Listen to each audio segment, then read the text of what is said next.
Bueno, pues nada, buenos días a todos. Es un placer ver esta ola llena. Veo además caras nuevas y caras ya conocidas. Y nada, como siempre, de manera humilde y modesta, intentaré pues daros 4 pinceladas de lo que está sucediendo en los mercados financieros. La intención es que os pegue un rollo de una horita, no más, porque todos tendréis cosas que hacer. Estamos el día y más o menos en una hora intentaré pues daros la visión de SLM, de la situación de los mercados y obviamente al final, como siempre, pues estaré encantado de poder responder a las preguntas que puedan tener. Advertirles porque no hace mucho hicimos en el Hotel Condes de Barcelona el evento Perspectivas Económicas, algunas caras que vi allí también las veo hoy aquí. Habrá algún aspecto, alguna cosa que se va a repetir, porque al final tampoco es que cambie tantísimo la situación de los mercados en tan poco tiempo, ¿no? Por lo cual, si me refiero a alguna cosa, pido disculpas de antemano, porque hay temas que serán parecidos, otros no, porque intentaré también pues explicar y ver lo que ha sucedido en los últimos días, ¿no? Con las declaraciones de Jerome Powell en cuanto a la intensificación de la política monetaria contractiva en caso de ser necesario. Pero bueno, que al final siempre estamos dando vueltas sobre lo mismo, políticas monetarias, inflación, crecimiento. Estamos viendo que ya no sé cómo se pasa la pantalla. Perdóname. Oye, yo prefiero porque estoy en pantalla completa.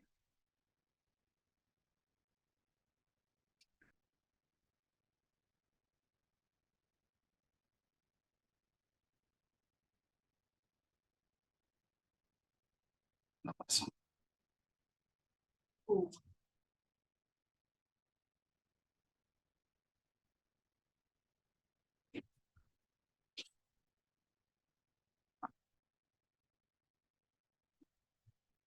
No quiero insistir, porque seguro que ya lo han padecido el año pasado, todos los aquí asistentes que invierten, y no quiero insistir demasiado, pero sí que es cierto que como punto de partida está bien tener en cuenta de dónde venimos. ¿De dónde venimos? Venimos de un 2022 terrorífico, yo que llevo 25 años en los mercados financieros y estuve muchos años negociando bonos en Londres.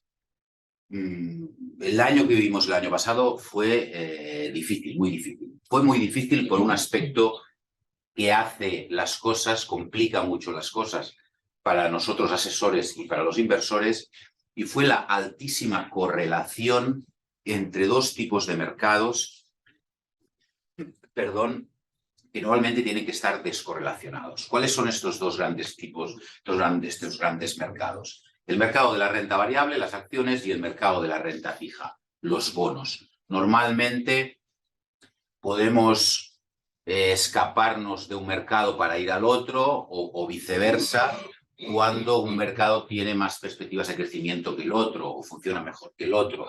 Esta ha sido siempre la idea entre la renta fija y la renta variable. El año pasado los dos fueron en la misma dirección, en una dirección horrorosa, una dirección bajista, y lo vemos claramente en esta gráfica. ¿Qué nos explica esta gráfica?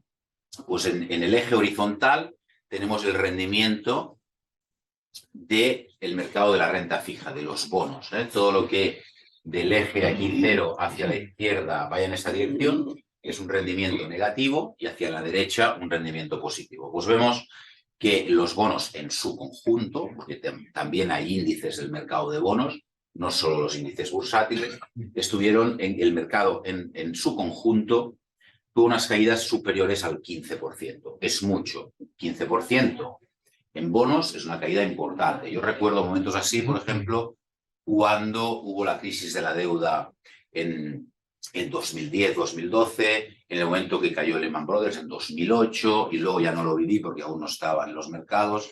Parece ser también que en los años 70, con las políticas contractivas de Paul Volcker, el presidente de la Fed americana, también sucedió algo parecido. Es decir, fue un año de esos años que se recuerdan. El mercado de la renta fija por unas caídas importantes en los precios de los bonos, insisto, más de un 15%, cuando es un mercado que normalmente nuestros inversores lo buscan como refugio, lo buscan como un mercado para seguir una estrategia patrimonialista. Entonces, cuando sucede esto, decimos, bueno, vamos a ver si tenemos la alternativa, que es la renta variable, pero claro, nos vamos a la renta variable, que es el eje vertical, y todo lo que esté por debajo de cero, que es esta línea, pues también es un rendimiento negativo. Pues vemos que el rendimiento llegó de media a casi el menos 20%. Es este punto rojo que tenemos ahí. Es decir, esta alta correlación no debería repetirse muchas veces más. ¿Qué esperamos para este año? Yo sé que quieren que les demos y nos mojemos, ¿no? Para este año. Yo soy de los que, pues bueno, me mojo y también me equivoco, obviamente. Yo creo que este año esta correlación tan alta no va a existir.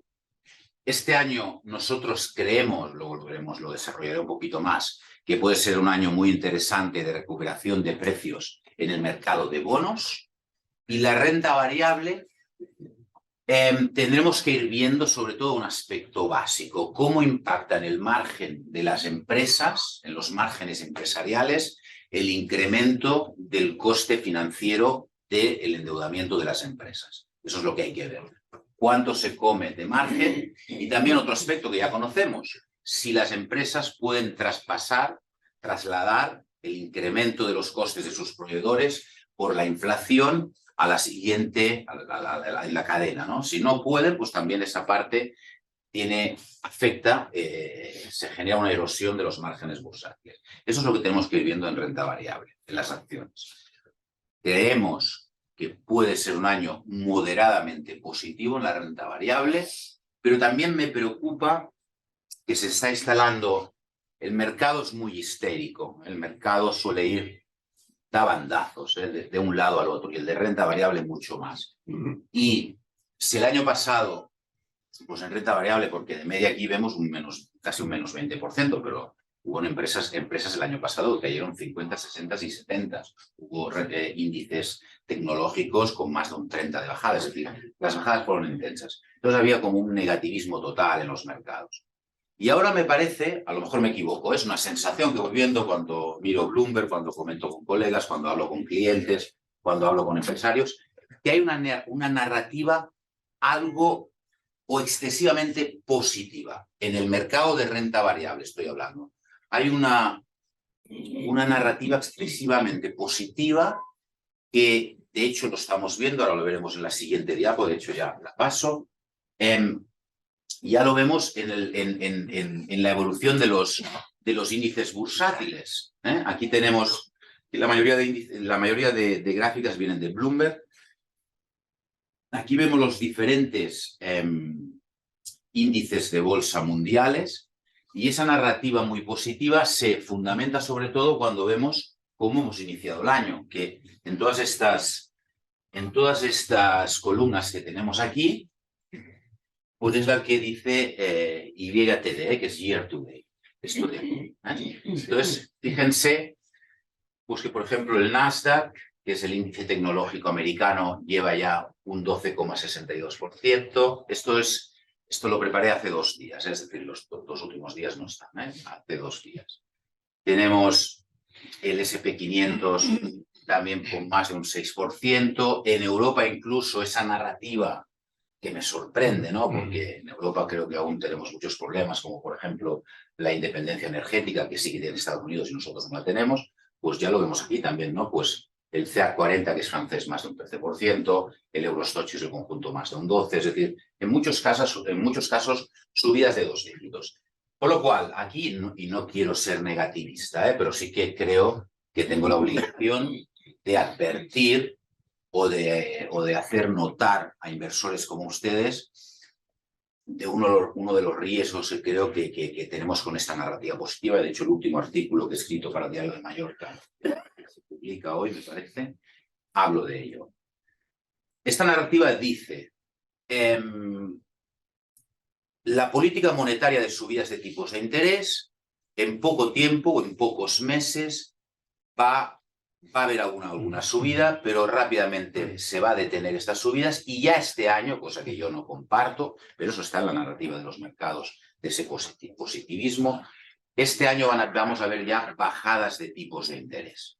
Bajadas de tipos de interés. ¿Por qué? Porque la inflación está progresivamente, se está venciendo la inflación. Este es uno de los factores principales que está llegando a esta narrativa. Entonces yo esta narrativa diría, o la advertencia es, a ver, inflación, tenemos dos tipos de inflación. La inflación normal, cuando nos dicen el IPC, y luego la inflación subyacente. Sí que es cierto que la inflación normal hemos ido poco a poco haciendo que se reduciera y probablemente se va a seguir reduciendo, pero atención, y lo sabemos por experiencia, las políticas monetarias contractivas, y quien me conoce sabe que yo sigo mucho el tema de las políticas monetarias, no tienen un efecto inmediato, no tienen un efecto flash. Es decir, va entrando la economía, al final el sistema bancario, o sea, tenemos el banco de bancos, que es el Banco Central, que a través de su red de bancos en esa parte de la economía, pues va trasladando esas subidas de tipos de interés, que se trasladan luego a Leonia, al Euribor, a las hipotecas, y va entrando y va calando en el tejido industrial, el tejido empresarial y en la sociedad en general. Pero no es un tema inmediato. Por lo cual, no tengamos tanta prisa para ver ya bajadas de tipos de este año, porque ojalá me equivoque, pero es muy improbable que veamos bajadas de tipos. Por lo cual ya eso rompe uno de los temas de la narrativa. Y el otro, que también me preocupa, es que, insisto, hay la inflación, lo que llamamos la headline inflation, que es la inflación, la genérica, la que casi todos los periódicos hablan continuamente. Y luego tenemos la inflación subyacente, este nombre un poco raro, que básicamente es sacar de la inflación general el impacto o el efecto del incremento de precios de dos elementos, de la energía y de los productos agrícolas no elaborados. ¿Por qué sacamos estos dos aspectos? Porque entendemos o entienden los bancos centrales o los institutos nacionales de estadística de los diferentes países que tienen un comportamiento más volátil y por eso los sacamos. Es decir, en otras palabras, la inflación general es más coyuntural y la inflación subyacente es más estructural, porque hemos sacado lo más volátil. ¿Y cuál es el problema? Que la inflación subyacente no solo no estamos consiguiendo reducirla como la inflación general, sino que en algunos países, todos, está incluso subiendo. Una inflación subyacente del 4 o del 5%, a mí, pues, me preocupa, ¿no? Entonces, claro, ¿qué miran los bancos centrales para seguir subiendo tipos de interés? Claro que miran la inflación general, pero sobre todo se fijan en la inflación subyacente. Y si el señor Powell de Estados Unidos o la señora Lagarde del Banco Central Europeo miran la inflación subyacente, no tienen argumentos para poder reducir los tipos de interés este año. Porque aunque la inflación general vaya bajando, la inflación subyacente continúa, yo diría, de manera muy tozuda en unos niveles que son algo preocupantes. Por lo cual, esto es solo una advertencia, es un aviso, porque si en algún momento estamos a finales de febrero, ¿no? Y al final los mercados siempre descuentan pues unas perspectivas, ¿no? Un entorno esperado en los próximos meses. Igual que ahora, pues la mayoría de inversores pues están con muy buen tono y con ganas de invertir, y por eso vemos estos resultados que hemos comentado hace un momento. Si en algún momento se dan cuenta que realmente los tipos siguen subiendo, que la inflación subyacente sigue fuerte, y parece que como nos vamos acercando y van pasando los días más vamos entrando dentro del año y nos vamos acercando al final, vemos que ya no habrá posibilidad de bajadas de tipo este año, se darán de bruces con la realidad y en ese momento podemos tener una corrección en renta variable de una cierta intensidad. ¿De acuerdo? Y yo creo que en el mercado de bonos no está tan descontada esta narrativa tan positiva. Yo creo que en el mercado de bonos también es un mercado mucho más institucional, llevado más por profesionales, que creo que no se les cuenta tan claramente en los precios de los bonos que va a haber bajadas de bonos. Ahora bien, dicho la noticia o explicada la noticia negativa, también vayamos a la noticia positiva. Sí que creemos desde el CLM que en 2024 en algún momento se va a detener esta política monetaria contractiva, porque al final los bancos centrales lo saben y tenemos el ejemplo del riesgo de la volkerización de la economía. ¿Qué es la volkerización de la economía? Paul Volcker, que ya os he comentado antes, era un banquero central que en los años 70-80, cuando hubo un problema de inflación muy elevada en Estados Unidos, decidió subir los tipos. Atención, ¿hasta qué nivel? Hasta el 20%. Subió los tipos en Estados Unidos, estamos hablando de la primera economía del mundo y en ese momento aún más primera economía, porque tenía un porcentaje más elevado del PIB global, al 20%. Era una burrada y eso llevó a una recesión profunda. Entonces, no se asusten con este 20%, pero está bien, la historia siempre nos ayuda para saber qué pasó en un entorno que hoy podría ser parecido y qué podría pasar, ¿no?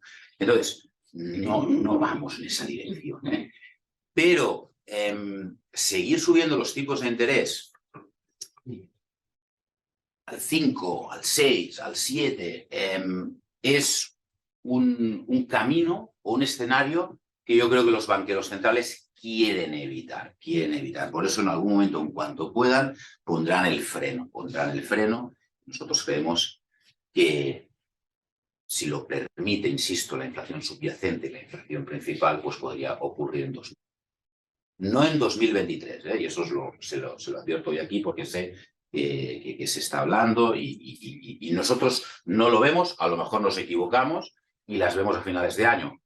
Pues perfecto, porque si estamos preparados como inversores para lo peor, que no es bajada de tipos este año, sino el siguiente, y viene un escenario de bajadas de tipos, pues tenemos un escenario mejor y seguro que nuestra cartera funcionará mucho. Aquí tenemos, hemos visto hace un momento, los índices de renta variable. Aquí tenemos los índices de renta fija. Son menos conocidos, lo sé, pero a todo el mundo que viene a una de nuestras conferencias, pues me gusta divulgar un poquito también que tengamos en cuenta que no podemos tener el 100% del capital en la renta variable, sino que también tenemos que tener una parte importante o no importante, dependiendo del perfil de riesgo de cada cliente en la renta fija. Y para entrar en la renta fija nos ocupamos nosotros como asesores financieros, pero nos gusta que nuestros inversores conozcan, igual que conocen el Dow Jones, pues que conozcan los principales índices de renta fija. Y aquí los tenemos. Se los describo muy rápidamente. Tenemos los índices globales.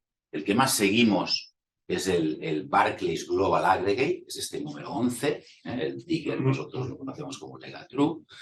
Y aquí tenemos en esta columna de aquí también el year to date, en lo que va de año, cómo va el rendimiento en lo que va de año. Entonces, hombre, fíjense que no hay un solo índice de renta fija que esté en negativo este año. Están todos también en positivo. Obviamente la renta fija, pues la variabilidad no es tan elevada como en la renta variable, aunque el año pasado había momentos que hasta lo parecía que fuera así también, pero este año pues vemos que no, que están en positivo y el general está casi en 1% en lo que llevamos de año. Los treasuries son los bonos de gobierno americano, también están, bueno, perdón, americano en general, 0,57, y el crédito, cuando nosotros hablamos de crédito, hablamos de bonos corporativos, los bonos que emiten las empresas privadas, sean bancos o empresas industriales o de economía real, digamos.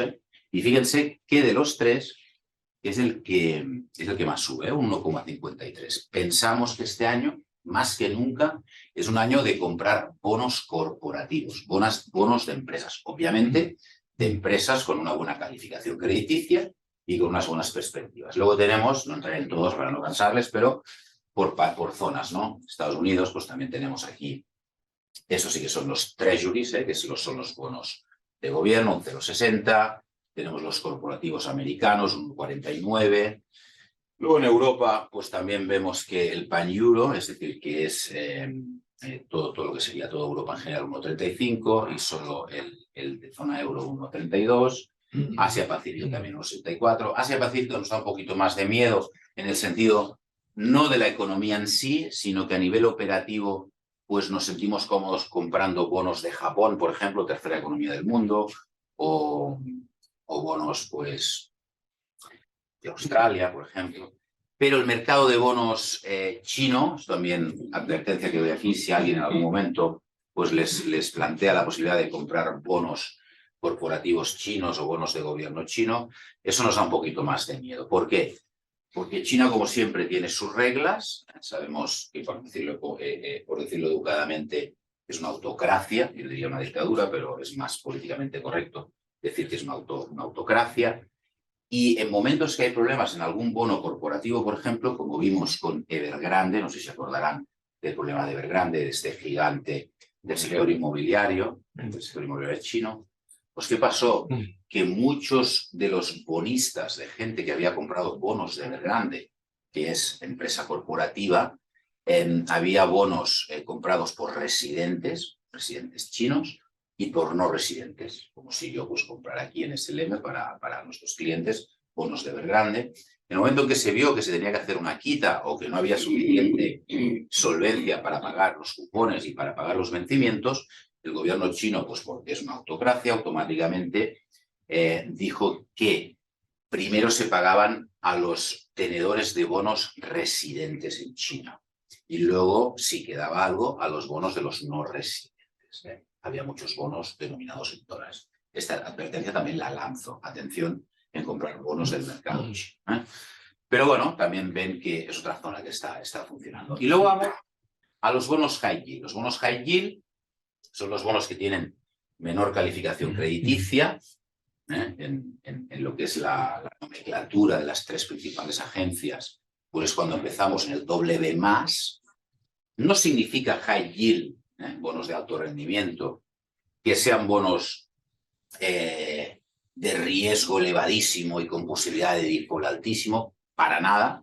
Hay que ver dónde estamos dentro del high yield.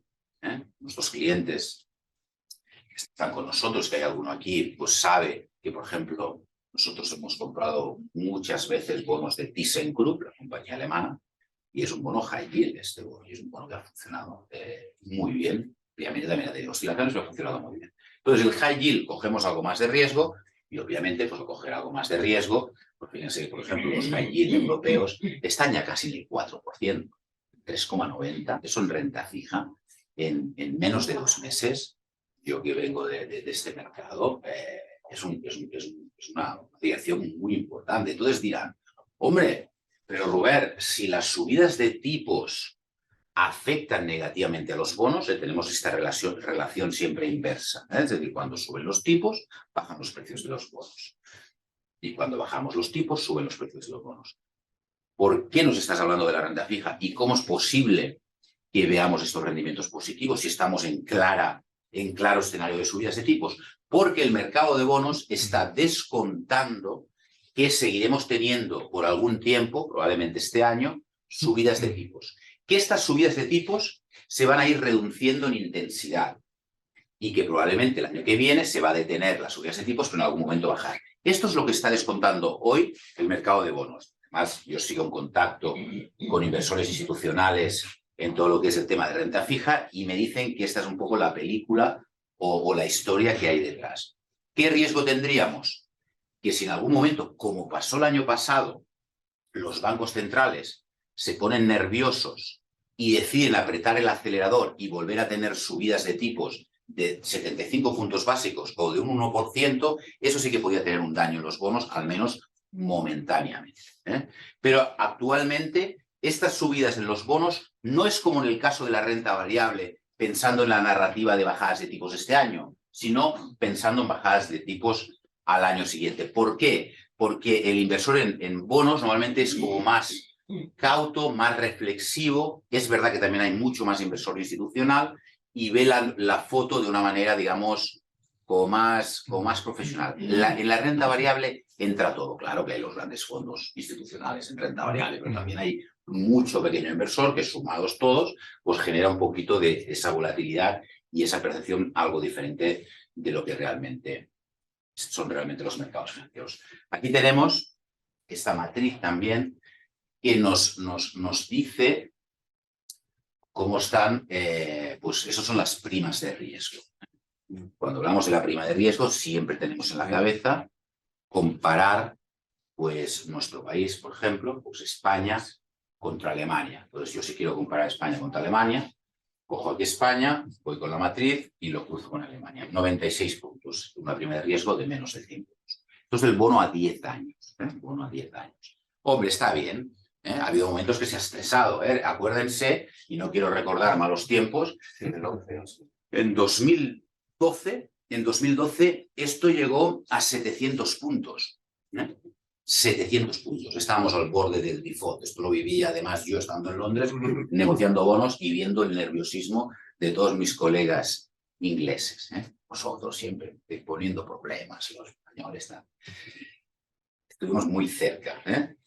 A finales del 2011, por ejemplo, Italia, nuestro gran primo, por lo bueno y por lo malo, igual tenía el bono a 10 años en casi 700 puntos también. Es cuando hubo la llamada desde Bruselas y que invitaron educadamente al señor de las fiestas Bunga Bunga a que se hiciera un paso al lado, a Berlusconi. Porque Berlusconi estaba realmente volviendo loco al mercado de bonos. Entonces, esto lo pongo también porque a pesar de las dificultades del año pasado, a pesar del incremento de la deuda de los países, ustedes saben que durante la COVID, esto lo he comentado también más de una vez, durante la COVID adoptamos lo que es, en vez de una austeridad como hicimos con la caída de Lehman Brothers, hemos hecho lo opuesto. Hemos ido a políticas fiscales de ayudar a las familias y las empresas, incremento de deuda y de media el mundo ha incrementado, los países del mundo de media han incrementado durante la COVID un 8% su deuda pública, un 8%. Por lo cual, sabiendo esto, hay que ver qué pasa con las primas de riesgo. Y vemos que por el momento están bastante controladas. España e Italia, que siempre nos gusta compararlos, pues Italia está peor en ese sentido, 187 puntos básicos, pero nada que esté fuera de lo normal. Y vamos a la columna que realmente les quería mostrar aquí. La columna del yield, que es esta de aquí, la de color amarillo. Estos son los rendimientos que dan hoy los bonos a 10 años de estos países. Fíjense que un bono a 10 años italiano nos da más de un 4%. Un bono español, un 3,4%. Un bono inglés, un 3,46%, aquí hay el cambio de divisa. Un bono americano a 10 años, casi un 4%, un 3,81%. Alemania da un 2,45%. Piensen que Alemania llegó con el boom, conocemos el bono a 10 años alemán como el boom. Pues el boom llegó a negativo incluso. Negativo. El 10 años estoy hablando, por poco tiempo, pero a negativo. Y actualmente da un 2,45%. Esto también lo muestro aquí porque tengamos en cuenta que países pues como Alemania, que son AAA, o Estados Unidos, que son AAA no por las 3 principales agencias, pero por 2 de ellas, pues, hombre, rendimientos del 2,45, eso depende de cada uno. Yo sé que yo cuando digo a un cliente, a un inversor, rendimientos del 2,45, que a mí para un bono AAA me parece espectacular. Yo con la mirada ya sé si le parece poco o mucho, lo veo rápido esto. Ya sé que para algunos dicen, pero ¿qué es un 2,45? Y por otros dicen, hombre, un bono AAA, un 2,45, come una parte del capital, ¿no? Entonces, bueno, tengamos en cuenta eso, que actualmente, también debido a las caídas en la renta fija del año pasado, bonos de mucha calificación crediticia o de una calificación crediticia aceptable como el español o el italiano, actualmente están dándonos unos intereses, un rendimiento elevado, muy elevado por lo que hemos visto en la última década. ¿Puede incrementar aún ese rendimiento y por lo cual si yo compro el bono y bajar el precio? Podría pasar, sobre todo en el corto plazo porque aún vamos a ver subidas de tipos. Pero, por ejemplo, otro discurso que me hace mucha gracia y cuando voy pues, a reuniones con gestoras y demás, no, duraciones muy cortas, no, duraciones muy cortas no. Nosotros vamos ahora a duraciones largas. ¿Por qué vamos a duraciones largas? Porque si yo me pongo en un bono a 10 años, a lo mejor sufro algo al principio, durante el primer año, o los primeros 6 meses. Pero en el momento que se cumpla el escenario, si acertamos de bajadas de tipos en 2024, la sensibilidad de un bono a 10 años a bajadas de tipos de interés es mucho mayor que la sensibilidad de un bono a 2 años a las bajadas de tipos de interés, por lo cual la subida luego que tenemos para el camino y para los años a venir es muy importante. Por eso estamos cómodos con esas duraciones, aunque sé que hay las gestoras que dicen que me da igual. Veamos ahora, esos son datos del Fondo Monetario Internacional, unos gráficos que han mejorado mucho lo que es la exposición de datos, y esto es el GDP, el PIB para 2023. Eso también, para ponerlo en perspectiva, yo siempre hablo de temas financieros y aquí hay grandes empresarios que saben más de temas de economía real, por lo cual vamos a ver qué pasa en la economía real, porque al final los mercados financieros proyectan lo que sucede en la economía real, no es más, no hay nada más que eso, es decir, es proyectar la economía real con anticipación, esto es cierto. Entonces, fijemos que para el año pasado, para el año que viene, para este año, sí que es cierto que nos decía también el Fondo Monetario Internacional que alrededor de un tercio de las economías del mundo, esto nos lo decía el 1 de enero, a principios de enero, iban a entrar en recesión. Pero sí que es cierto que cuando hemos ido viendo otros datos macro, el tono está siendo algo más positivo ahora, algo más positivo. Por lo cual, por ejemplo, la zona euro, la misma Comisión Europea, que siempre da sus datos de perspectivas económicas, en su informe de otoño decía que la zona euro en conjunto iba a entrar en crecimiento negativo este año. Y en una revisión que han hecho para el informe en febrero, me parece que lo hicieron, no hace mucho, han dicho que no, que la zona euro conseguirá evitar la recesión. Por poco, pero no será recesión. Por lo cual, sí que hay un tono de, digamos, progresiva mejora y ajuste al alza de las perspectivas que veíamos de muchos organismos internacionales a finales de año. Y lo vemos aquí, para las economías. O sea, para el mundo en general, este año se espera un crecimiento del 2,7%, que siendo un 2,7% no está nada mal, señores, un 2,7% a nivel global. En las economías desarrolladas, un 1,1% es poco, lo sabemos, pero al final, si evitamos la recesión en conjunto, vamos bien. Luego, en las economías emergentes, sería esto, Emerging Markets and Developing Economies, un 3,7%. Aquí tenemos que tener en cuenta que India sigue creciendo a un ritmo mucho más alto que China y que China, con la eliminación de este gran error, a mi modesto entender, que ha sido la política de COVID-0 y que ha detenido o ha hecho mucho más lenta la fábrica del mundo, que es China, pues eso también generará más actividad económica en China y eso pues hace que las economías emergentes estén en un 3,7%. Luego tenemos, ¿ves lo que les decía? La zona euro, también el Fondo Monetario Internacional espera un crecimiento del 0,5% en la zona euro y de un 0,7% en la Unión Europea. Eso está muy bien en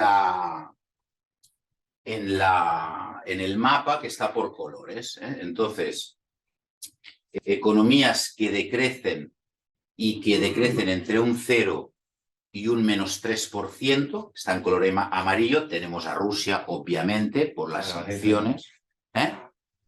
Por las sanciones, claramente. Luego tenemos Alemania, que eso también pues, tiene algo de preocupación en la zona euro. Sí que es verdad que en un primer momento yo vi incluso perspectivas económicas de recesión en Alemania del 1,7% y se han ido rebajando a caída, pero menos. Tenemos a Italia, que al final también es una economía importante, y luego tenemos una economía escandinava, que si no me equivoco, esto es Suecia, ¿no? Sí. Suecia. Y luego, bueno, algún país aquí, no sé si es Lituania, Letonia, bueno. Pero fíjense, bueno, luego tenemos aquí a Chile.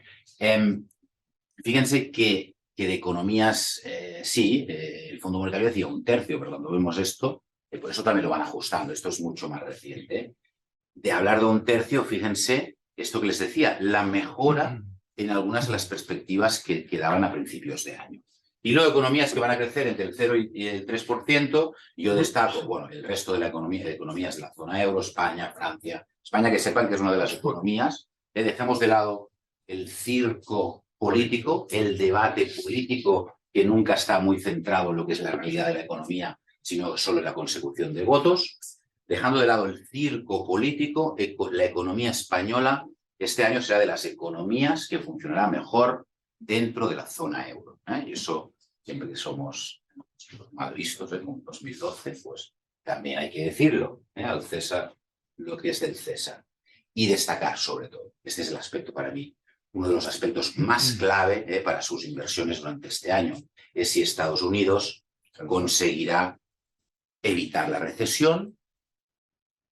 Me hizo gracia porque a finales del año pasado, me parece que era en octubre, me parece que era Bank of New York Mellon, que tuvimos una reunión, me insistían por activa y por pasiva de que estaban prácticamente ya en recesión en Estados Unidos y que íbamos a entrar en recesión y que sí o sí, y que dale, que dale. Y digo, a ver, bueno, vamos a verlo, puede ser, porque hay un indicador que luego veremos, que es una curva de tipos invertida, ya la he preparado hoy para enseñársela, que sí, que acaba entrando en recesión, pero no tenemos esa claridad y esa certeza, ¿no? Y había muchas gestoras, entre ellas algunas gestoras de fondos de inversión americanas, que estaban con este discurso.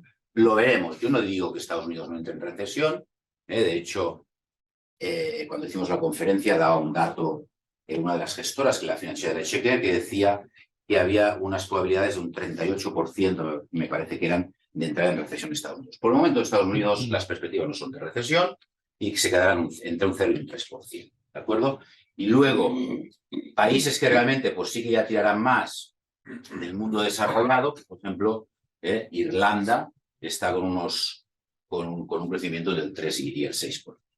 Aquí yo creo que bueno, tenemos un mapa, ¿no? Una idea de cómo están las proyecciones.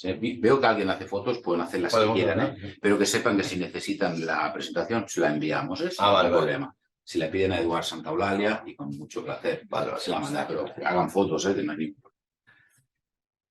Y esto es un poquito más técnico, no quiero cansarlos, pero sí que creo que es interesante.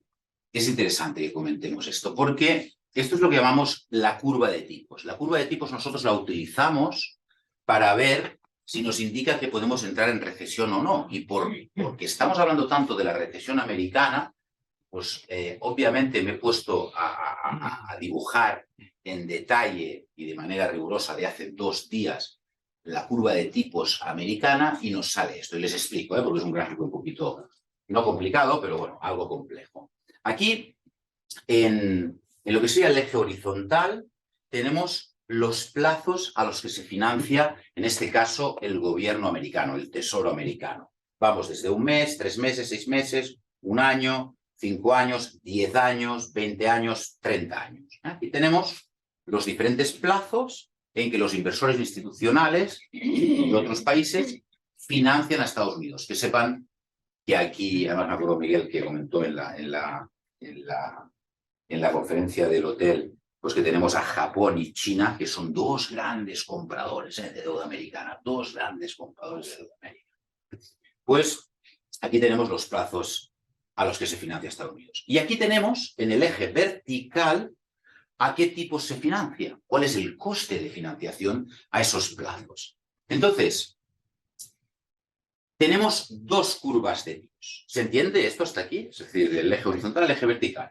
Entonces, tenemos 2 curvas de tipos. La que está con puntitos, discontinua, es la del año 2007. 2007. Y la que está en este azul más claro es la de hace 2 días, en 2023. En 2007, fíjense que estaba muy plana la curva. ¿Por qué estaba muy plana la curva?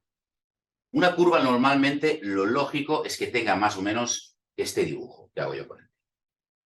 Es decir, los costes lógicamente de financiación a corto plazo son menores que los de medio plazo o largo plazo. Eso es lo habitual. Cuando vemos eso, la economía en principio no tiene ningún desajuste, ningún desequilibrio, no hay ningún obstáculo de magnitud para pensar que vamos a entrar en problemas. Eso es lo normal. Y la mayoría de curvas de tipos en momentos normales, no como ahora, porque no es normal, venimos de un 2022 que no tiene nada de normal, pues son de este modo.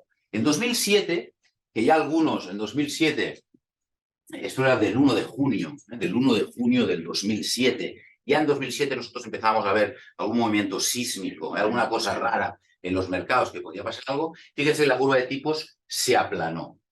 Cuando se aplana, que quiere decir que los costes de financiación son muy similares en cualquier plazo, desde el inicio, no siempre es desde el mismo inicio, pero fíjense aquí, a partir de 6 meses, pues más o menos el coste de financiación del gobierno del Tesoro americano era alrededor de un 5%, allá por julio del 2007. ¿Qué quería decir eso? Que esa curva puede tener dos caminos, o que vuelva a coger pendiente, steepening, que dicen los ingleses, coger pendiente, o que se invierta. Se acabó invirtiendo porque Estados Unidos entró en recesión, luego con la caída de Lehman Brothers. ¿Dónde estamos ahora? Estamos que desde el un mes hasta 6 meses tiene el comportamiento normal que debería tener. Es con pendiente positivo. Pero a partir del año, que sería aquí, hasta los 10 años, está completamente invertida. Completamente invertida. Entonces, como que estoy dando, ¿no?, mensajes contradictorios, ¿no? Por un lado decía que Estados Unidos, las perspectivas son de que pueda evitar la recesión, que no está claro, pero tengamos en cuenta que la curva de tipos sí que nos está diciendo que podría llegar a entrar en recesión Estados Unidos. Es verdad que es una inversión bastante potente, porque fíjense que paga a un año un 5% y te baja al 3,80 más o menos a 10 años. Esta curva de tipos, que se muestra poco, porque yo sé que a cliente final esto se muestra poco y hay que mostrarlo, por eso hacemos estas conferencias, nos dice que podría llegar a entrar en recesión. No siempre es infalible esta curva de tipos. Ha habido casos en que la curva de tipos ha estado invertida y no se ha acabado entrando en recesión. Y ha habido casos en que ha estado plana y hemos entrado en recesión. Al final, los mercados financieros, siempre decimos, no, tenemos muchos modelos, algoritmos, econometría. Al final, la economía es una ciencia social, no es una ciencia exacta, no es una ingeniería o matemáticas puras, por lo cual siempre pues tenemos ese punto de imprecisión, ¿no? Entonces, bueno, esto es lo que nos dice la curva de tipos. Es de las veces que yo la he visto realmente pues con una pendiente negativa muy clara, ¿eh? La ven aquí, no hay más que verla. A pesar de eso, yo creo que hay otro aspecto importante que lo veremos también, que es el tema del...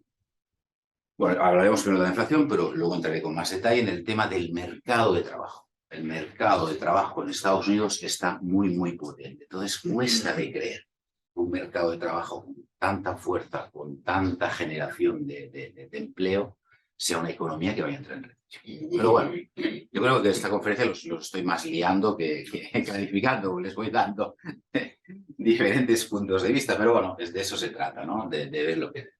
Vamos a la inflación. Vamos a la inflación, que es uno de los puntos importantes de cara a lo que va del año. Se espera este año que en el mundo acabemos con una inflación del 5,1%. Yo ya lo firmo, un 5,1%, teniendo en cuenta que hemos llegado a 2 dígitos, que acabemos en todo el mundo a un 5,1%, yo ya lo firmo. Si vamos por lo que serían las economías avanzadas, hablamos de un 3,2%. No me lo creo. El Fondo Monetario dice un 3,2%. Ojalá las economías desarrolladas lleguen a final de año a una inflación del 3,2%. No me lo creo. Pero bueno, esto es parte también de esa narrativa que decimos, ¿no? Yo si el año lo acabamos entre un 4 y un 5, firmo. Igual cuando en un partido difícil decimos, si firmas el empate, pues casi lo firmo. Pues aquí yo también lo firmaría este empate, entre un 4 y un 5. A nivel de economías emergentes, pues bueno, si las emergentes, pues por ejemplo, tenemos emergentes de europeas. Las emergentes europeas sobre todo son este de Europa, ¿vale? Pues aquí tenemos, imagínense, aún un 13,9% finalizando este año, Es decir, hay sitios aún que la inflación no se consigue batir, Central Asia y el Medio Oriente un 10,8%. Es decir, pero bueno, sí que es cierto que si vemos la foto de las inflaciones a finales del año pasado, pues sí que vamos en la dirección correcta, en la inflación general, luego hay la inflación subyacente. Y aquí pues vemos que, por ejemplo, Estados Unidos, una economía tan importante, se está hablando de que quedará entre un 0 y un 3% la inflación. Yo lo veo difícil, la verdad, porque sobre todo en el tema de la inflación, una de las cosas que preocupa es la presión inflacionista vía salarios cuando el mercado laboral es potente, como es el caso de Estados Unidos, hace más difícil poder batir a la inflación o reducir a la inflación. Y además Estados Unidos, en su componente del cálculo de su IPC, el coste del factor trabajo es elevado, por lo cual cuesta creer que quede entre un 0 y un 3, ojalá me equivoque, y así sea. En Europa sí que estamos ya en un arco mucho más amplio en el que no se moja tanto el Fondo Monetario, entre un 3 y un 10, y eso sí que me parece más normal. Entonces, esta será una de las claves. Lo que sí que está claro, otra idea muy importante que tienen que tener en cuenta para hoy y en los años a venir, es que esa década de inflaciones bajas o incluso negativas que hemos visto en Europa, sobre todo en Europa, también en Estados Unidos muy bajas, pero sobre todo en Europa y en la zona euro, eso se ha ido para no volver. Es decir, no vamos a volver a inflaciones del 0,5% o deflaciones del menos 1%. No. Es decir, la idea, ¿cuál es el objetivo de inflación que tenemos? O la inflación que decimos los economistas, la inflación saludable, un 2%. Yo no veo este año que lleguemos a ese 2%, quizá en el siguiente, pero nos moveremos a inflaciones no de 2 dígitos o del 7 o el 8, pero nos moveremos a inflaciones del 2, del 3, no del 0,5 o del 1. Esa es un poquito la idea que tenemos, el escenario base que tenemos en la cabeza. Eso hará que los tipos de interés en algún momento tengan que bajar, sí, bajarán, pero no bajarán tanto para volver a estar anclados por años a 0. Eso no volverá a ocurrir tampoco. Volvemos a tener los intereses, bueno, pueden estar en 2, 1,5, 2,5. Esa es la idea en el mundo desarrollado. Esto es el escenario que nosotros vemos. Y, por ejemplo, esto es un poquito también muy concreto, pero bueno, sencillamente para lanzar la idea, esto nos dice cuánto pesa en la inflación, eso me parece que es la inflación americana, si no me equivoco, los diferentes componentes, ¿no? Entonces tenemos el 2022, perdón, esto es la economía europea, disculpe. En 2022, pues, la comida, el alcohol y el tabaco, pues pesaba más que ahora, la energía pesaba más que ahora, el amarillo es 2023, productos no energéticos industriales también pesaban más en 2022, y fíjense, este es el cambio que hay que tener en cuenta, porque sí, como en Estados Unidos sobre todo tiene, que me había liado al principio, y esto es Europa, en Estados Unidos tiene mucho peso el tema de los salarios, en Europa tiene mucho peso el tema de los servicios. Entonces, el factor servicio, el incremento de los precios en los servicios en Europa, fíjense que pasa ahora en 2023 a tener más peso que en 2022. ¿Por qué? Porque muchas de las recuperaciones de las economías, sin ir más lejos, la economía española le viene por el sector servicios. Y el sector servicios hace que en ese momento, cuando el menor crecimiento que vamos a tener este año en algunas economías, las que no entren en recesión, venga sobre todo por el sector servicios, como es España, pues eso tiene más peso en la inflación. Importante también, hemos estado hablando de energía por activa y por pasiva, el precio de la energía, sobre todo desde la invasión de Ucrania, obviamente, que sepan que actualmente hay muchos diferentes productos energéticos, que si el gas, que si las renovables, que si los fósiles, pero en media, hoy, el precio de los productos energéticos es menor que los niveles preinvasión de Ucrania, ¿no? Es inferior. Que luego vayan a la gasolinera y no lo noten porque siguen muy por encima, eso ya es un tema de las empresas que no me pongo. Pero que sepan que en mercados internacionales, lo que llamamos los mercados de commodities, donde se negocian los contratos de futuro de las entregas de los barriles de petróleo o de los gasoductos, hoy, insisto, de media, estos productos están a niveles inferiores a los del ataque ruso de Ucrania. Y aquí lo que les decía, este gráfico es interesante, porque nos muestra la política monetaria en azul de Estados Unidos, de la Reserva Federal Americana, y en blanco del Banco Central Europeo. Se fijan lo que les decía, desde 2016 Europa con tipos a cero, a cero, quietos ahí, a cero.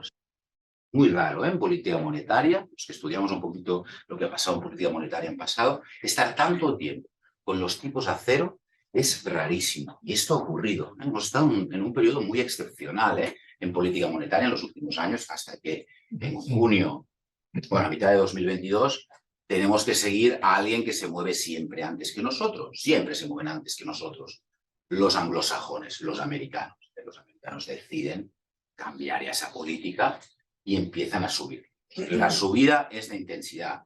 ¿Cómo no van a bajar los bonos un 10%, un 15% con estas subidas tan intensas de tipos de interés? Esto es el tipo oficial de dinero. Es lógico. Es que tenemos aquí la explicación, la argumentación. Además, aquí no lo he querido poner en base 100 para poder comparar lo que es el efecto visual, sino que cada uno tiene su eje. Es decir, este punto en el blanco, que es Banco Central Europeo, es el 3%, y en el Banco Central Americano es un 4,75%. Es decir, si fuera el mismo eje, pues estaría incluso mucho más elevado el caso de Estados Unidos.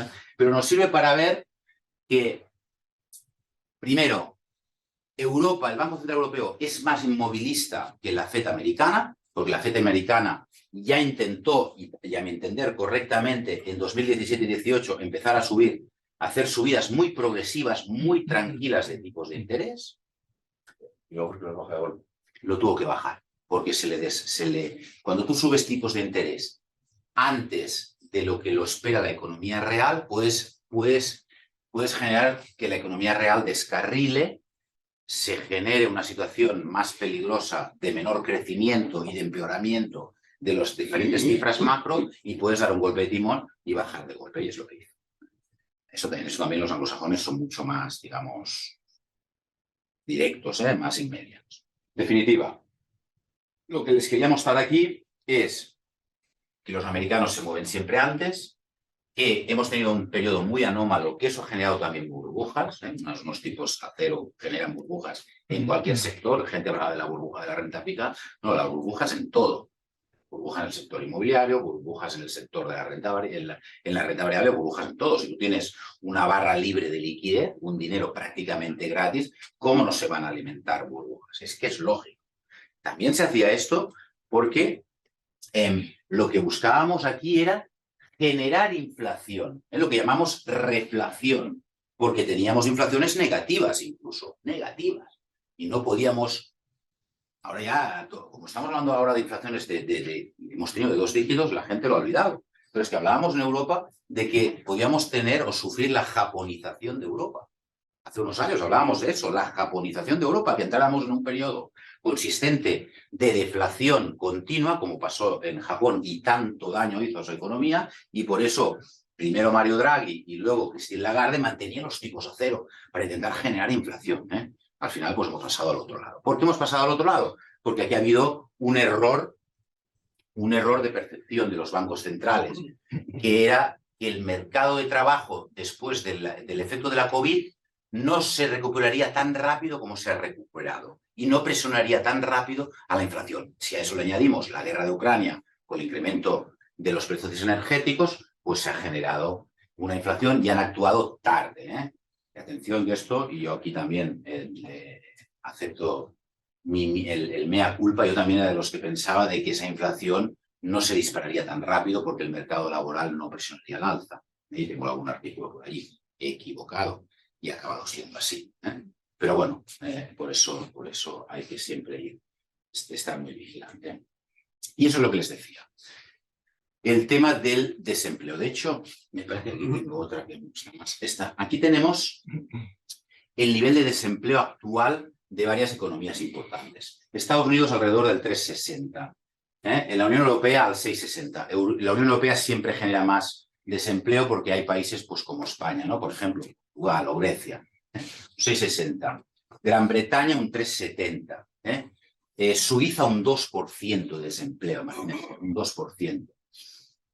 Luego tenemos España, que ahí sí que tenemos poco de economía desarrollada, con alrededor de un 13%, y Alemania con un 5,50%. Esto que nos dice que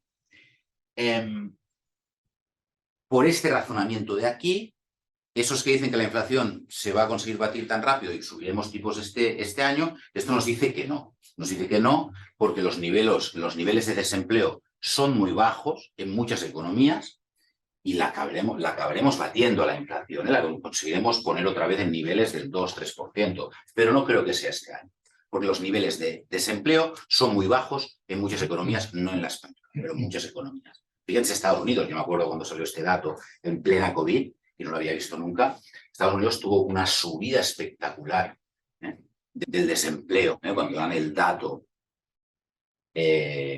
un viernes, me parece que es el tercer viernes de cada mes, pues una subida espectacular, pero luego también la recuperación ha sido increíble después de la COVID. Entonces, esto aquí, insisto, este gráfico se lo muestro para que tengamos en cuenta que con los actuales niveles de desempleo la batiremos la inflación, pero nos costará un poquito más, nos costará un poquito.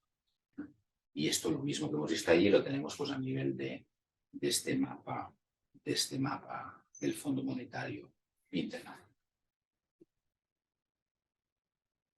Y para acabar, porque ya estoy llegando a la hora, sí, les pongo aquí la gráfica del eurodólar. ¿Por qué la gráfica del eurodólar? Porque al final estamos en una economía, un mundo muy dolarizado. Esto es un gráfico desde 2018. Estábamos en niveles por encima del 1,20, llegando incluso casi a 1,25. Y el dólar pues ha ido fortaleciéndose, hasta que en el tercer trimestre, más o menos el año pasado, llegó incluso por debajo de la paridad con el euro, ¿no? Desde entonces ha recuperado algo de terreno el euro y se ha ido al 1,06. Esto es importante, tener en cuenta cómo está el tipo de cambio euro-dólar. Lo era más hace 3 años. ¿Por qué lo era más hace 3 años? Porque cuando nosotros queríamos buscar rendimiento en los bonos o en las acciones, sobre todo en los bonos, como los tipos estaban mucho más bajos, ya lo han visto antes cuando le he enseñado los tipos oficiales del dinero de los dos bancos centrales más importantes, teníamos que buscar bonos en dólares porque pagaban, o ir a compañías del Nasdaq porque daban rendimientos mayores que nuestra cartera sin riesgo de divisa, ¿de acuerdo? Entonces, ahí sí que era muy importante siempre tener en cuenta cuál era el cambio euro-dólar, porque si además de que te daba más rendimiento, el euro acertabas y se revalorizaba, pues ese riesgo de divisa se convertía en un mayor rendimiento. Si pasaba lo contrario, pues se comía parte del rendimiento en dólares. Hoy, el mercado de bonos, otro aspecto importante, esto lo comenté ya también el día de la conferencia en el hotel, no necesitamos, podemos ir porque queremos comprar un bono que está emitido en dólares y podemos ir y comprarlo. Además, esta menor fortaleza del dólar, esto hay que verlo, porque esto tranquilamente puede volver otra vez a acercarse a la paridad y volver a fortalecerse. Hay que verlo, hay que verlo. Pero es que hoy en día los bonos en euros, sin coger riesgo de divisa, ya me dan una TIR tan interesante que no necesito coger el riesgo de divisa. También es uno de los aspectos importantes que a nosotros nos han hecho la vida mucho más fácil, mucho más fácil.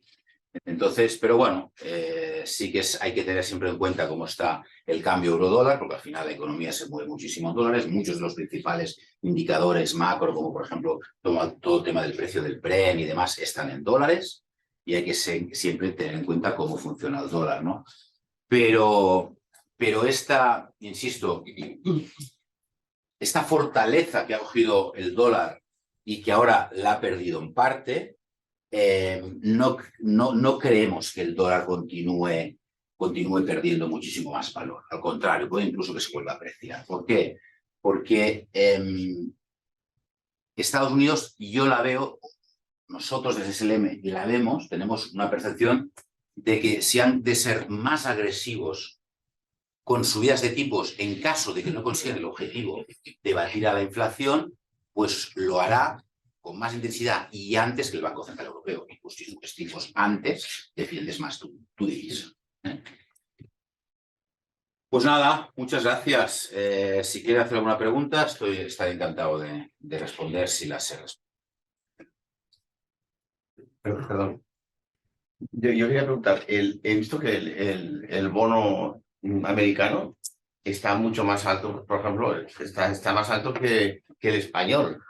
El tipo, el Yen Today, ¿no? ¿Qué se llama? Pues, y esto quiere decir, porque normalmente el bono está más alto cuando hay más riesgo, ¿no? Sí, aquí mira, en el 10 años, el americano está en el 3,81, esto es de hace 2 días, y el español en el 3,42. Entonces, esto quiere decir que tenemos un país magnífico, fantástico. Y la percepción es que tiene más riesgo. No, esto quiere decir, Miguel, que las subidas de tipos ahí son más altas, que ellos están en niveles de tipos más elevados, el oficial está como 2 puntos más que el nuestro en Europa. Eso por un lado, eso es lo principal, viene por eso. Y por otra parte, también hay que decir otro aspecto que a veces parece que lo olvidamos, que la deuda pública, el endeudamiento de la economía americana es mucho más, bueno, no mucho mayor, es mayor que el endeudamiento de la economía española. Nosotros hemos superado el 100% del PIB. Pero es que ellos estarán en el 130, me parece, ¿no? También están más endeudados. Pero tiene una ventaja. Y es que la economía está dolarizada, ¿no? Eso tiene una ventaja. Pero básicamente, Miguel, es porque el escenario, el entorno de tipos de interés en Estados Unidos está como 2 puntos más que nuestro escenario. Y luego, perdón, que hablamos por la segunda pregunta. Has dicho que a raíz del COVID, el endeudamiento de los países había aumentado un 8%. De media. De media. Eso que decir, algunos habrán aumentado mucho más. Entonces, sí. La pregunta es, ¿esa deuda, quién la va a pagar? Exacto. ¿Se va a pagar? ¿No se va a pagar? Es que a mí me dijeron, no, la deuda ya en los mercados ya ni hacen caso de la deuda. Porque es una cosa que se diluirá en el tiempo o que desaparecerá. A ver, hace muchos años que se habla, sobre todo últimamente, de decir, oye, la deuda es tan elevada que esto llegará un momento en que no podrán pagar a los países. Hombre, yo creo que se hará, no sé lo que sucederá, no puedo ver el futuro, pero yo creo que la mayoría de países desarrollados, a ver, que un día Argentina deje de pagar su deuda, no es noticia, desgraciadamente, y con todo el respeto a Argentina, no es noticia, o Grecia, no es noticia, pero que Estados Unidos, con una deuda tan elevada, o Japón tiene aún mucho más deuda, decidiera hacer una quita porque no puede llegar a pagar la deuda o no pagar algún cupón, eso yo lo veo muy improbable. ¿Por qué lo veo muy improbable? Porque generaría un riesgo sistémico tan importante en los mercados financieros que no nos podemos permitir ese riesgo sistémico a escala global. Por lo cual, ahí se intentará servir la deuda y pagar la deuda como sea, ¿a costa de quién? A costa de la ciudadanía. Es decir, los presupuestos generales del Estado, de cada país, Estados Unidos, donde sea, pues si no se sabe el porcentaje, dedican pues un 10% a pago de deuda y un 10% a educación y sanidad, me invento, pues hay que dejar un 2% en educación y sanidad y subir el servicio de la deuda para pagarlo al 18%, lo harán, no tengo duda. Es decir, el servicio de la deuda, aunque se hable de que hay una burbuja y que no pueden llegar a los países serios, los países desarrollados, pues como el que hemos dicho, Estados Unidos, Alemania, Francia y demás, harán lo que sea posible para pagar el servicio de la deuda. Insisto, ¿a coste de qué? A coste de destinar un porcentaje más importante de los presupuestos nacionales de Estado en detrimento de otras partidas. Yo lo veo así. Creo que sea. O sea, subir impuestos. O subir impuestos o de los mismos impuestos, pues lo que destinen a otras partidas como educación, sanidad o infraestructura, pues reducirlas para eso destinarlo a pagar deuda. Defensa. O darle la mano. Defensa se debería incrementar. Defensa son las partidas que se espera que suba. Se espera que suba por el mayor riesgo, digamos, bélico. Más preguntas. Escolta, i la lectura aquesta, que hi ha molta gent que la fa, que el 2018, per exemple, els mercats van preveure una recessió i com no es va produir, el 2019 es va fer la revifada del mercat. És veritat. Doncs, Perdó un segon, El 2018 inclús George Soros és els que va dir que entraríem en recessió. George Soros, clar, que digui George Soros no s'ho digui jo, George Soros, que... I no va acabar passant, però es va dir, és veritat. Digues, perdó. el que passa és que fer-li cas als Soros no diu res que no... Sí, no vagi amb el seu, que no vagi amb el seu. No, jo dic que no podria passar, perquè el 2022 tothom ha descomptat, tots els mercats han descomptat que hi hauria recessió tant a Europa com als Estats Units. Sí. Si realment no s'arriba a produir, com ara s'està dient, que Europa, la recessió, doncs ja la veu enrere, als Estats Units potser no caurà en recessió, que aquesta és la raó que els mercats estiguin. Sí, el que passa que si finalment no hi ha la recessió, i això és una altra, que la narrativa i només un aspecte, n'hi ha diversos, aquest seria un altre aspecte. És a dir, escolta, al final no s'entrarà en recessió. Per tant, els mercats és el que estan descomptant. Però si no s'entra en recessió, finalment als Estats Units o Alemanya té una recessió molt menor, però és a costa de tenir una inflació elevada que no la baixem, això continua sent una dada negativa que al final els mercats ho sabran i hi haurà la correcció. D'acord?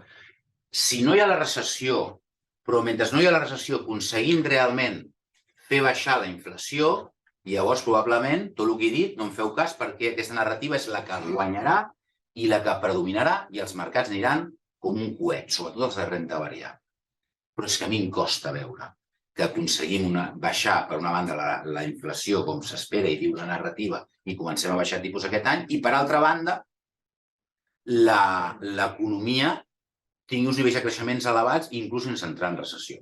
No sé si m'he explicat. És a dir, una recessió evitada amb un creixement important però no saludable perquè hi ha inflació no és bo per l'economia. I el Jerome Powell ho va dir. Va dir, escolteu, jo ja sé que estic sent intens amb les subides i amb les pujades de tipus i de més, però el risc de no combatre la inflació i que s'instal·li de manera estructural i duradora en les nostres economies és molt més perjudicial que no les pujades de tipus i possible recessió o moderació en l'alimentatge. Però als estats els hi va bé una miqueta d'inflació que estigui elevada per baixar el deute. Sí, bueno, clar, això sí, això és veritat. Mirem els que tenen moltes hipoteques, els que tenen una hipoteca elevada. Sí.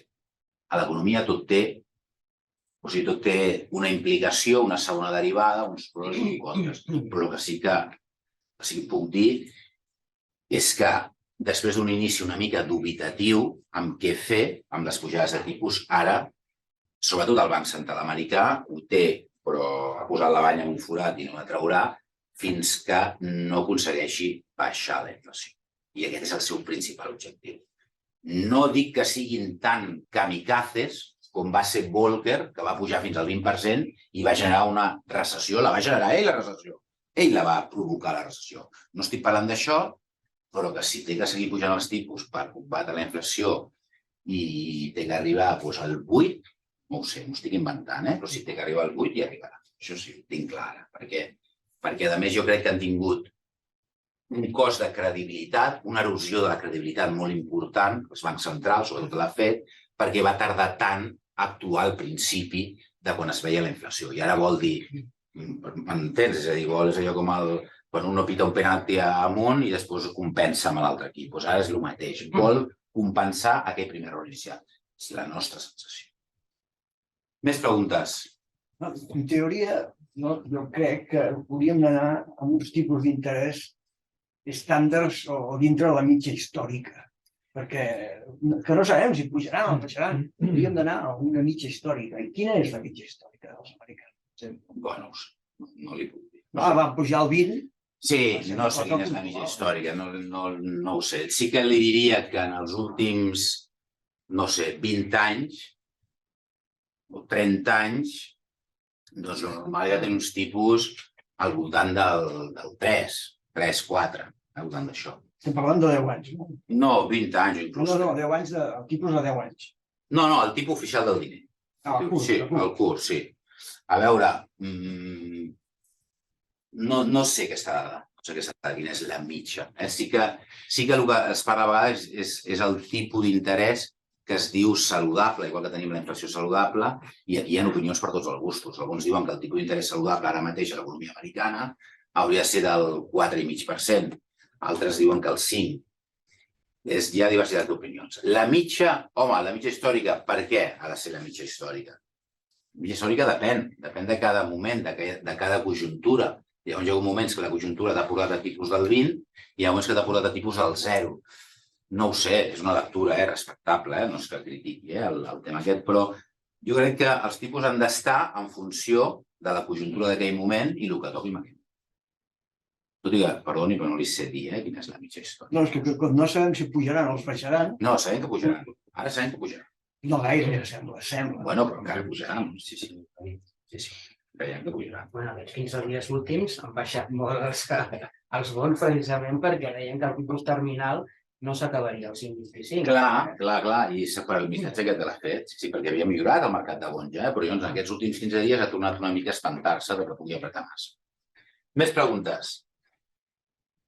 ¿Tú crees que arribarà al 5%?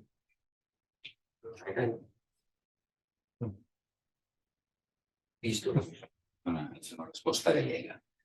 Podria arribar. O sigui, tal és el que està Mira. comentant tota l'estona. Mira, tornem a posar... No és que no vulguis donar-li la raó a una altra, és la conjuntura econòmica que tenim i la velocitat de crucero, diguéssim, que porta l'economia. Clar, No sé, ho comparo potser potser és una mica bèstia, però dir, és com si volguéssim anar d'aquí a Madrid a uns 600 amb 3 hores. Carregats.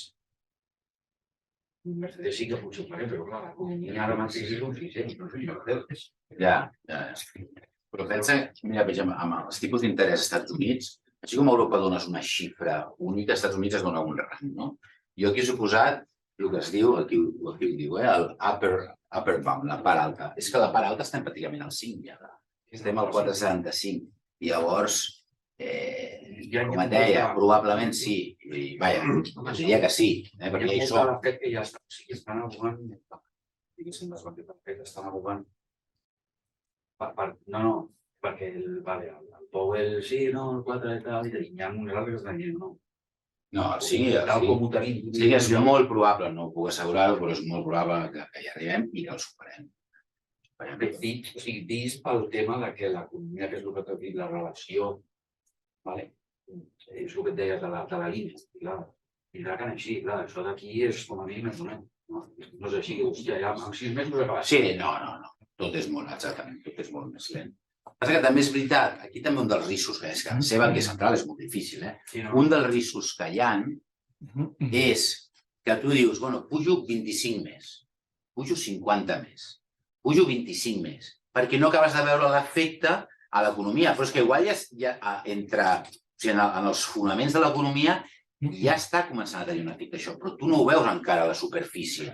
I llavors et pots passar de frenar. Jo espero que els banquers centrals això també ho tinguin en compte, igual que han sigut ràpids, a partir d'un moment diguin, parem. Almenys parem màquines i estiguem un temps a l'expectativa per veure si va tenint aquest efecte, no? Perquè aquest és el risc que hi ha. Això han fet molts errors com aquest.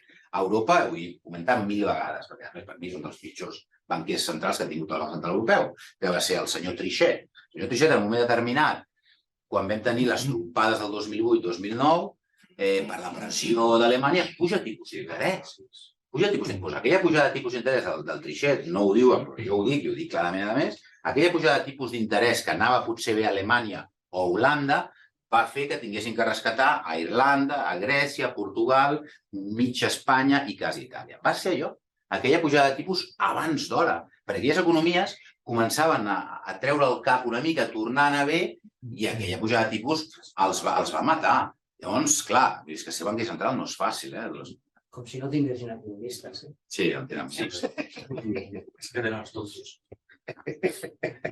Home, dir que fan errors els bancs centrals és dir molt, perquè, home, no són tontos. No, jo no dic que siguin tontos. Jo no dic que siguin tontos.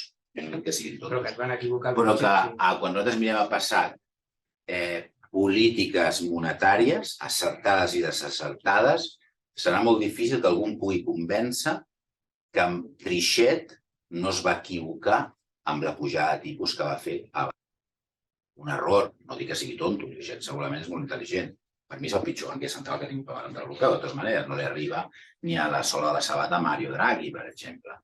Però per mi es va equivocar, perquè va sucumbir a la pressió de l'ortodòxia alemana. Els alemans sempre es creuen que el Banc Central Europeu ha de ser una rèplica del Bundesbank, i no és així, no és així.